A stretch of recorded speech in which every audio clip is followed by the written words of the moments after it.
アキちゃんや。あ、はい。勝てるぜお前。さっちご自得だぜ。さあ一緒に落ちよう轟エンジ。ユーゼサスケ、これで最後だ。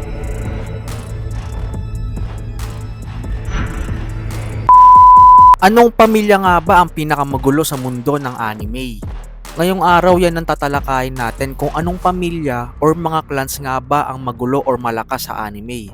Syempre papasok dito ang pamilya Zoldyck, pamilya Hanma, pamilya Jaeger, pamilya Vinsmoke, pati pamilya Uchiha. At panigurado sa content na ito, marami na naman ako malilimutan na hindi maisama. Kaya kung may malimutan man ako, alam nyo na ang gagawin. I-comment nyo lang sa ibaba at pag-usapan natin ang mga yan.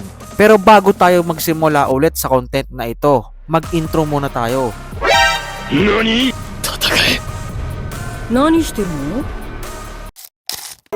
Living life, every day, late at night, not okay. All I want, and I pray, all I need are some better days. Fuck me, I'm looking in the mirror, so foggy, but I've never seen clearer. I don't really think anyone can save me, and honestly I'm not really sure I want saving. I don't think that my head's on straight, gotta flip it and grip it and go and get an x-ray. What's wrong with me? I just feel weight pushing on my chest and it squeezes till I suffocate. Better change my mindset, meditate. It's pretty cool that I'm alive and have better days. I could walk, see, hear, I should celebrate. Think I could change my mind, maybe elevate. Living life, every day, late at night, not okay. All I want, and I pray, all I need are some better days. Yeah, all I need are some better days. Cause all I want, and I pray, I believe in the better days. So ngayon, umpisahan natin sa One Piece na anime. Ito ang pamilyang Vinsmoke. Ang Vinsmoke family ay isang royal na bloodline na namamalagi sa Germa Kingdom. At makapangyarihan din sila pati sa underworld dahil sa ginawa nilang aksyon. Isa sila sa kontrabida sa One Piece at sila din ang dahilan kung bakit naging masalimuot ang nakaraan ni Sanji.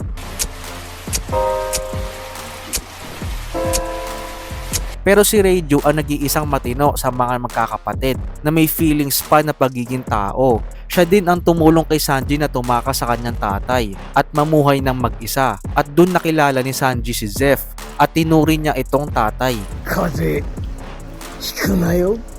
Si Judge ang biological na tatay ni Sanji. Ginawa ang mga anak ni Judge na may genetic modification technologies na nagdudulot ng superhuman abilities. Si Judge ay kasama sa illegal research kasama si Dr. Vegapunk, Caesar, Queen at si Stussy gamit ang kanyang mga technology.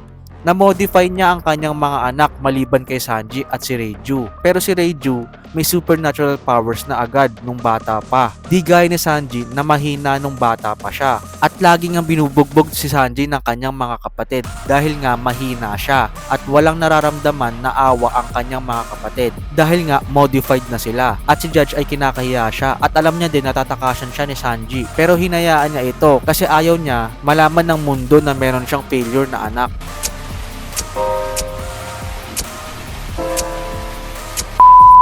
Susunod naman sa Attack on Titan na anime. Ito ang Jaeger family. Sila ang pamilya na Eldia na nanirahan sa loob at sa labas ng walls. Pero halos lahat sa kanila ay nakatira sa labas sa Liberio Interment Zone. Isa sa kanila ay si Grisha Jaeger. Siya ang tatay ni Eren at Zeke, na kung saan kinanta siya ni Zeke sa mga Marlian dahil nga ayaw niya ang pamamaraan ng kanyang tatay. At fast forward dun sa execution niya ay may nakilala siya at yun ang nagbigay sa kanya ng power na Attack Titan. Siya ay si Eren Kruger at doon na siya lumipat at gumawa ng panibagong pamilya sa Shiganshina District. Ito ay sa loob ng Wall Maria. At doon na nabuo ang kanyang anak na si Eren na for sure na kinuha niya ito sa nagbigay sa kanya ng Attack Titan na si Eren Kruger. And the rest is history. At alam naman natin na di pa sinisilang si Eren ay binubulungan na si Grisha kung ano ang dapat niyang gawin. At kaya niya pinasa ang Attack Titan at ang Founding Titan sa kanyang anak na si Eren. At doon na nagsimula ang mga trahedya sa Attack on Titan. 忘れたのか。何をしにここに来たのか。犬に食われた妹に報いるためだ。 At ang next natin ay ang pamilya Zoldyck sa Hunter x Hunter. Ang pamilya Zoldyck ang kinoconsider na pinaka-kinakatakutan na assassin sa Hunter x Hunter na mundo. Nakatira sila sa Kokoro Mountain na may taas na 3,772 meters. Meron silang mga guards sa kanilang lugar. At alam nyo ba na isang litrato ng isang Zoldyck ay kaya makabenta ng milyon? Ang pamilya Zoldyck ay tinetrain na agad mula nung pagkasilang nila kung paano mag-assassinate. Pero sa bawat miyembro ng Zoldyck family ay may kanya-kanya silang kakayahan. Katulad na lang kay Illumi, kaya niyang mag-disguise. Sunod naman si Miluki na magaling sa computer at hacker. At ang tagapagmana or prodigy child nila na si Killua. Pero sinabi ni Killua na ayaw nga daw niya ipamana sa kanya ang mga ari-arian ng Zoldyck family. At ang mga Zoldyck ay immune sa poisons. Kaya nilang tumanggap ng high voltage na electricity. At syempre malalakas din sila. Sila Zeno Silva at Killua ay mga transmuters. At sila Kikyo, Illumi, Miluki, Kaluto ay mga manipulators. Ang naiiba lang sa kanila ay si Maha at Aloka. オラに何した？ Bago natin ipagpatuloy, kung nagustuhan nyo ang ganitong klaseng content, paki-like, share, at subscribe naman para ma-notify kayo pag may bagong content ako na ilalabas. Malaking tulong din yun sa akin. Salamat! Ang susunod naman natin ay ang Britannian Imperial Family sa Code Geass. Sila ang naghahawak ng pinakamataas na posisyon sa kanilang bansa. Ang family na ito ay mula kay Ricardo von Britannia at ang asawa niya na si Queen Elizabeth III. Lahat ng miyembro ng Britannian na pamilya ay may ranking by order at tagapagmana. Isang magandang halimbawa ay si Clovis na pangatlong prinsipe at si Lelouch ang pang-11 na prinsipe. Ang nanay ni Lelouch na si Marian ay ang Emperor's Imperial Consort. Ganon din sa babae. Gaya ni Euphemia, siya ang third princess sa pamilya nila. Si Lelouch ang naging 99th na emperor sa Holy Britannia bago matapos ang Code Geass. At siya ang unang prinsipe na gusto magigante dahil sa ginawa ng kanyang tatay sa kanya at sa kanyang kapatid na si Nana Lee. ブルーシュビブリトニアが命じる今すぐこの場にて死ぬがよい Next naman natin ay ang Hanma family sa Baki the Grappler na anime. Nagmula ang Hanma kay Yuichiro Hanma, ang tatay ni Yujiro Hanma, at ang lolo ni Jack Hanma at Baki Hanma. Isa siya kabilang si Yujiro Hanma na tumalo sa USA noong World War II. Nakilala din siya sa pagpapatumba ng 2,000 soldiers gamit lamang ang isang teknik at tinawag si Yuichiro Hanma na Oni or Devil in English. Si Yujiro naman ang tawag sa kanya ay ang Ogre. Isa siyang bayolente na tatay ni Jack at Baki. At isa sa pinakawalang ya na ginawa niya ay nirape niya ang nanay ni Jack at kaya niyang pumatay ng walang konsensya. At si Baki naman ang MC ng anime na to. Siya ang anak ni Yujiro Hanma. At ang unang laban niya ay nung 15 years old siya. No Rules Arena at naging champion siya doon. At tinawag siyang Champion of the Underground Arena. Pero sa susunod na manga, tinawag na siyang The World's Strongest Boy. At ginawa nga niya ang lahat ng ito para malagpasan ang kanyang tatay na si Yujiro na maraming ginawang masama sa kanya pati sa kanyang nanay. それをお父さんに教えなきゃ。 Next naman natin ay ang Todoroki family sa My Hero Academia.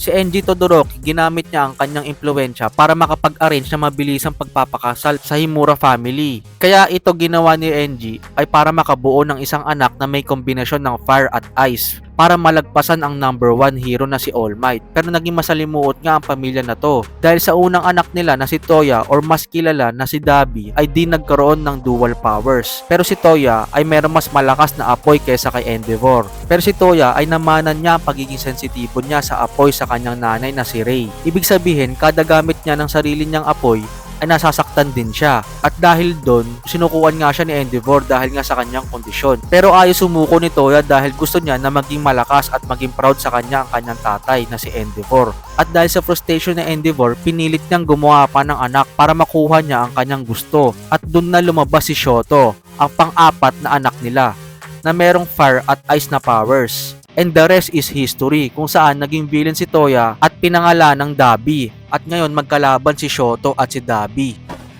さあ自業自得だぜさあ一緒に落ちよう轟エンジ At ang last natin ay ang Uchiha clan sa Naruto. Ang mga Uchiha ang descendants of Indra Otsutsuki, ang panganay na anak ni Hagoromo Otsutsuki. Nakuha niya ang Uchiha na powers na may mataas na chakra at makapangyarihan na spiritual energy. Ang mga Uchiha ay mayroong makapangyarihan na emosyon Ang emosyon na ito ay una sa pagmamahal sa kaibigan or pamilya. Ang nagiging malala kapag may namatay sa kanilang mga mahal sa buhay.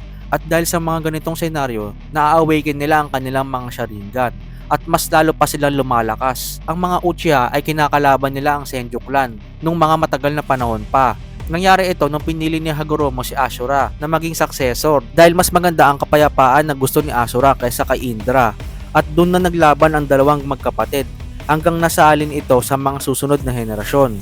Kabilang sa Uchiha clan ay sina Uchiha Madara, Uchiha Obito, Uchiha Itachi, Uchiha Shisui at Uchiha Sasuke, na kung saan si Sasuke ang best friend ni Naruto at siya ang Shadow Hokage sa panahon ngayon. Katon Gokame Kek. At yan ang pinakamagulong pamilya sa mundo ng anime. Sobrang dami din talaga ng mga magugulong pamilya. At kung meron man akong di na isama, alam nyo na kung ano ang dapat gawin. Mag-comment lang kayo sa ibaba at pag-usapan natin yan. Malaking tulong yun sa akin. Shoutout kay Aurelia Lim ng Tacloban City, Basilio Alvarez ng Batangas City, Karina Rivera ng Iloilo City, Dante Fernandez ng Tacloban City, Elena Aquino ng Dipolog City. At kung nagustuhan nyo ang ganitong klaseng content, paki-like, share, and subscribe para maging updated kayo sa mga susunod na anime contents na ilalabas ko. O paano mga kaotaku, sa susunod na lang uli. Paalam, peace out. 何度も何度も何度も何度も何度も何度も